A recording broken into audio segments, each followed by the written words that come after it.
Here we go again. The next-gen console power struggle comes back to light, but unlike Tomb Raider, I don't give as much of a fuck, but I'll explain later.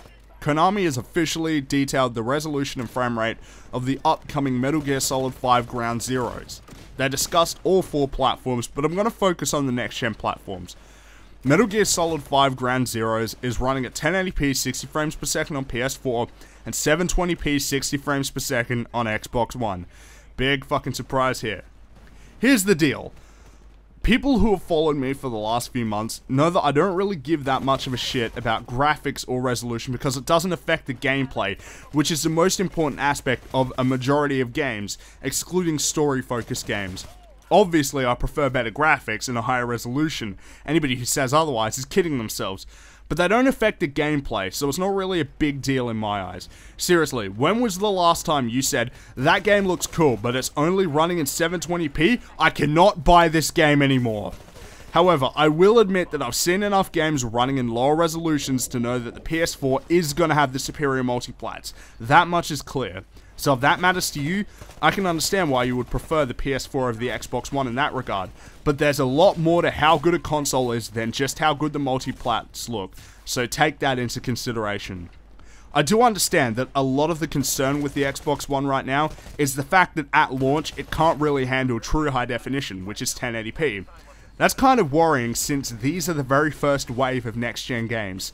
Now, you could argue that developers will have to wrap their minds around the next-gen architecture like they did with the PS3 and 360, but those had unique architecture. The next-gen consoles use x86 architecture, so they're easy to code for since they're basically PCs. So shit should be running at 1080p on both of these consoles, and the fact that a lot of games aren't on the Xbox One in particular makes me wonder about the supposed longevity of these consoles. Let's get to the reason why I don't care as much about this news as I did about the Tomb Raider news. Konami obviously have brains in this respect, because they understand that frame rate should come first. The reason why I don't give a fuck about the resolution is because of the frame rate. Both games are going to run at 60 frames per second, so in my eyes, they will offer identical enjoyment because the frame rate actually affects the gameplay. I'm not going to go into huge detail about the importance of a higher frame rate. Watch my video if you want to find out about that. Just know that a higher frame rate means smoother animation and control, as well as faster reaction times. It's simple shit that actually affects your enjoyment of the game because it impacts your control in the gameplay, which should always come first before resolution or graphical fidelity. Here's my final say on the matter. If you think that resolution and graphics matter more than anything else, let me ask you a question to determine whether or not you are a hypocrite. Do you own any multi-platform games on the PlayStation 2?